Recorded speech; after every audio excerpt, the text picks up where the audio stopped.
What's up, Spotlight Omaha? Seth here with Fear in Truth. Take 2.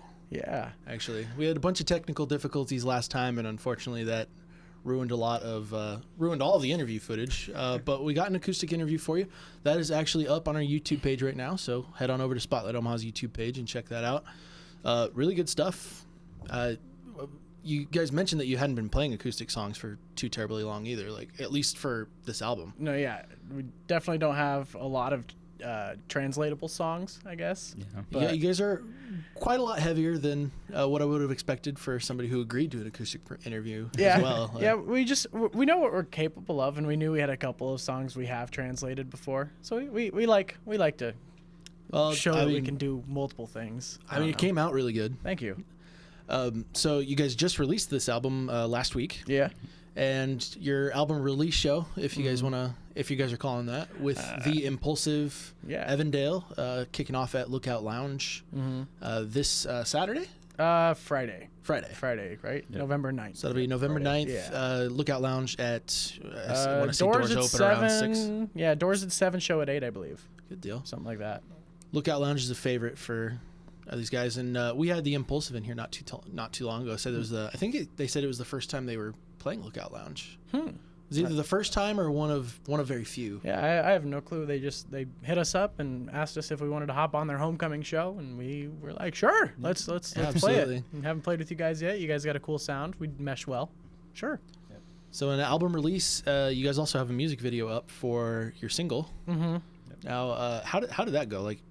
Getting all that together all around at the same time, and honestly, the album's been delayed so much from when it was originally supposed to come out that getting a video together was kind of the easiest part of it all, just because we had an idea and we had a camera, and so we just went and shot it ourselves and just made it work. You guys self-produced that? Yeah, it was 100% self-produced. Nice. That came out really good. It was very impulsive, actually. He texted us like Saturday night, and you're like, "Hey, let's shoot a video tomorrow," and we're like, "Okay." So we filmed the whole thing in like 2 hours. Actually, we just did like a couple performance shots, and then just like solo stuff, and then took it home and threw it all together basically. We had like one extra camera guy for 1 hour. The rest of it was just the 5 of us, and then I'm pretty sure the camera died at the end too. Yep.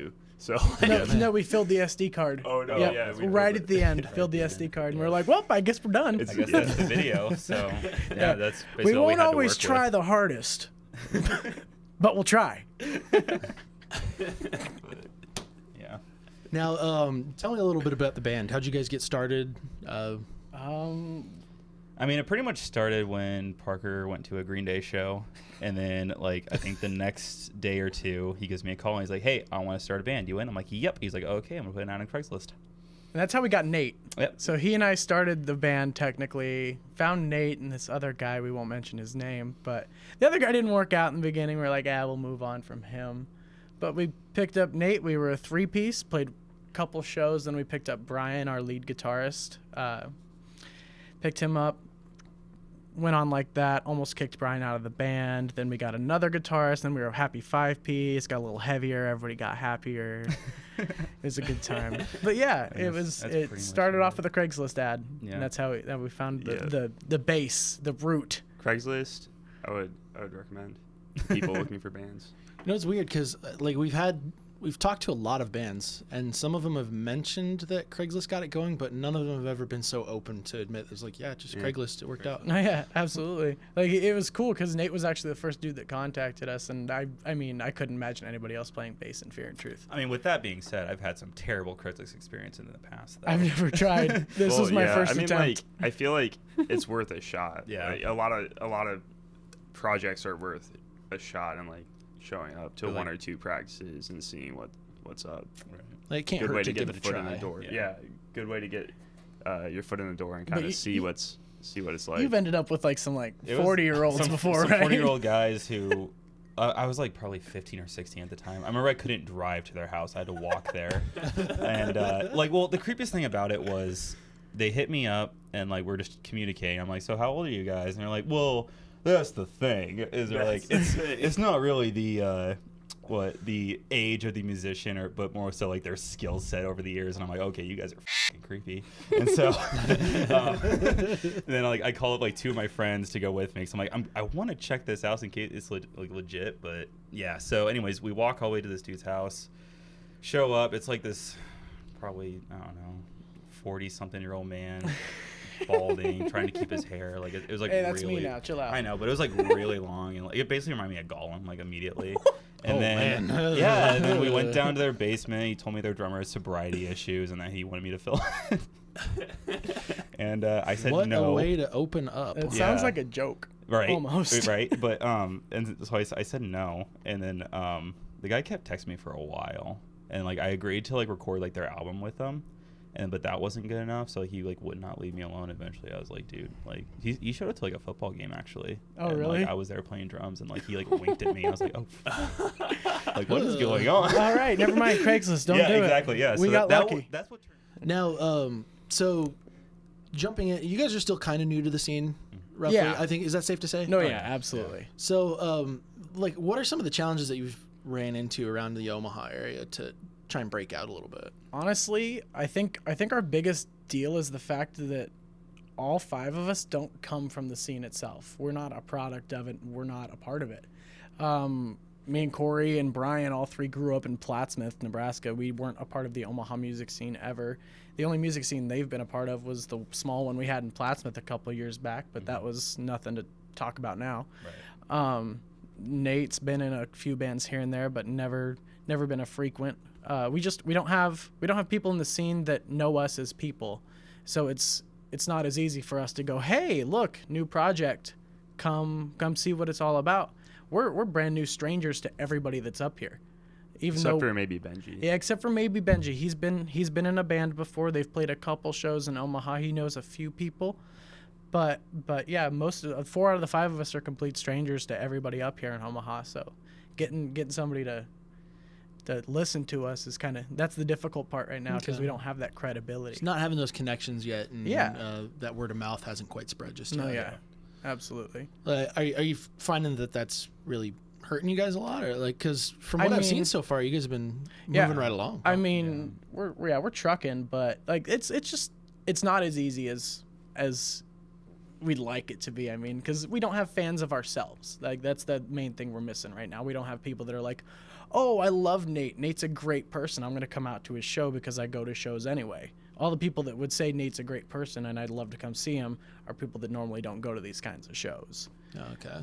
So we don't have fans of us. Don't have and a big fans not of our music. really into the circle of musicians around the area exactly. and stuff like that. Okay. Exactly. I mean that's true for pretty much every new band though. No, so yeah, I mean, for sure. and the progress that you guys have made regardless is still really good. So I mean, you've got an album out there, you've got a self-made music video that's doing really well. And made some connections with some pretty big names already too. Yeah. I mean, we caught some shots of you guys opening up for Stone Sour. Yeah. You guys, The Impulsive, another great local band out here, bringing you in. So for sure, it's nice to have them kind of, all right, let's play a show together, and because it kind of just is a wake up call to everybody. Like, oh, okay, these guys are. Let's play with them now. Let's have some fun with these guys. The way I see it is, it's probably the music being just the testament to the band. Is like, well, this is good. You know, this is some good stuff. You know, they dropped an album. There's got to be something going on. So yeah. So I think people are looking at that like, okay, like, took the time to invest in themselves. Exactly. Maybe we should take some time to invest in them. Yeah. Do you have any advice for bands that are just getting started out on some stuff maybe that you guys didn't catch right away, or something that you might like want to warn them about? Promise things. Do not promise things. Do not say big things are coming.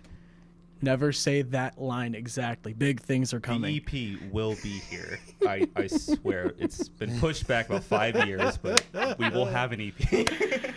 Yeah, because that was our biggest thing in the beginning. You don't know how many roadblocks you're going to run into. You don't know how many times you're going to get stopped dead in your tracks and not know what to do next. We were up a creek without a paddle, lost $300 to a random college student who took our money for an EP, recorded it, never got us a mix back, and left town. Also, probably unless you have practiced it a lot, probably skip trying to self-master and mix things. Yes. Because it's a it's a very skilled thing to do. Unless you're and going to sit down unless- for like yeah. 6 months and just practice and get Yeah. good at it. Yeah. You can't pick up Logic or Pro, yeah. Pro Tools or anything like that and just do it. It ain't GarageBand anymore. Learned that one the hard way. We were overly confident in the beginning. Spent money on a DAW. I was like, I can't use it. I can't. I'm way too dumb. Absolutely don't understand how sound works. Well, I mean, and you guys, which I think it was Make Believe Studios you guys went to? Yeah, there? absolutely. How was that experience?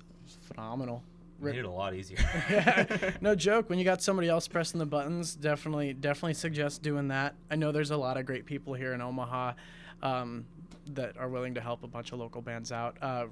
Make Believe Studios was phenomenal with us. They gave us a really nice experience working with them. Rick's a great dude, great producer. Everybody, Keith over there, great engineer. Mm-hmm. Justin keeps the place running strong. Honestly, couldn't have asked for a better first album experience. Awesome. Well, and people can hear your album on pretty much every digital medium that you got out there Absolutely. right now. I listened to your guys' album on Spotify. I was really digging it. It brought me back to the kind of the post-hardcore music that I was listening to when I first got going into the music scene. So that was a really cool experience. For sure. So check these guys out. Lookout Lounge, Friday, November 9th at. Absolutely. I mean, I don't know what slot you're playing, but just come out. Be there at 7 o'clock and see everybody Yeah. because they're all Absolutely. awesome. And Absolutely. definitely give their album a listen and check out the music video for your single, "Take It All Away." I Yeah, believe is the name. absolutely. I am. You're just I'm killing it with the memory right now. Rolling. Winging it. I don't have any of this written down. There's nothing here. But Fear and Truth, thanks for coming in. We thanks really for having appreciate it. us. Thanks for coming in again, No. actually, and helping us make up for that last one. For sure. And congratulations, you guys are Spotlight Omaha's Artist of the Week. Thank you very much, man. It's all right. You guys have a good one, and catch these guys once again Friday, November 9th, and listen to the album. Yeah. It's good stuff. Absolutely. Do it.